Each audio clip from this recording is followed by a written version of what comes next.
मित्रांनो, सह्याद्रीच्या रांगांमध्ये अनेक किल्ले आहेत. पण ज्याचा आकार पाहताच काळजाचा ठोका चुकतो तो म्हणजे नाशिकचा धोडप किल्ला. साल्हेरनंतर महाराष्ट्रातील दुसऱ्या क्रमांकाचा सर्वात उंच असा हा किल्ला आपल्या अजब भौगोलिक रचनेसाठी ओळखला जातो. या गडाचं सर्वात मोठं आकर्षण म्हणजे याच्या माथ्यावर असलेली मच्छिंद्रनाथांची गुहा आणि गडाला पडलेली एक निसर्गदत्त भेग.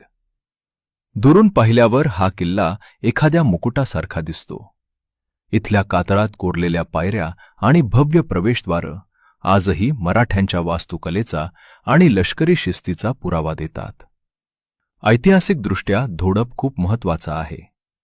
पेशवे काळात हा गड एक प्रमुख लष्करी तळ आणि राजकीय कैद्यांसाठीचं कारागृह म्हणून वापरला जायचा.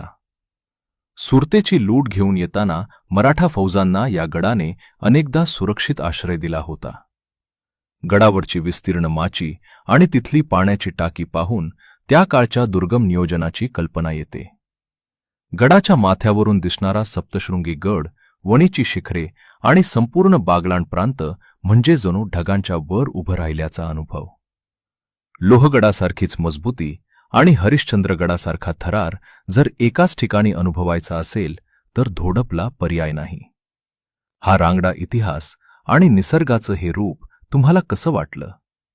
कमेंटमध्ये नक्की सांगा आणि अशाच माहितीसाठी फॉलो करा. कमेंटमध्ये जय शिवराय लिहायला विसरू नका.